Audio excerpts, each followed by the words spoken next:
ಪ್ರಿಯರೇ, ಯೇಸು ಕ್ರಿಸ್ತನ ಪರಿಶುದ್ಧ ನಾಮದಲ್ಲಿ ನಿಮ್ಮನ್ನು ವಂದಿಸ್ತೇನೆ.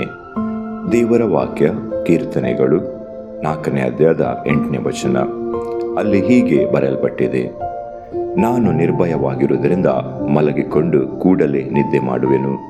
ಯಾಕೆಂದರೆ ಯೆಹೋವನೇ, ನಾನು ಯಾವ ಅಪಾಯವೂ ಇಲ್ಲದೆ ಸುರಕ್ಷಿತನಾಗಿರುವಂತೆ ನೀನು ಕಾಪಾಡುತ್ತೀ ಎಂಬುದಾಗಿ. ಹೌದು ಪ್ರಿಯರೇ, ഇരുಳಲ್ಲಿ ಭಯ ಹುಟ್ಟಿಸುವ ಯಾವುದಕ್ಕೂ, ಕತ್ತಲೆಯಲ್ಲಿ ಸಂಚರಿಸುವ ವಿಪತ್ತಿಗೂ ಅಂಜುವ ಅಗತ್ಯವಿಲ್ಲ. ಯಾಕೆಂದರೆ ದೇವರು ಯಾವ ಅಪಾಯವೂ ನಮಗೆ ಆಗದಂತೆ ನಾವು ಸುರಕ್ಷಿತವಾಗಿರುವಂತೆ ನಮ್ಮನ್ನು ಕಾಪಾಡುತ್ತಾರೆ.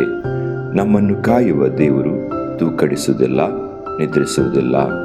ನಮ್ಮನ್ನು ಕಾಯುವ ದೇವರು ನಮ್ಮ ಬಲಗಡೆಯಲ್ಲಿ ನೆರಳಿನಂತೆ ನಿಂತಿರುತ್ತಾರೆ.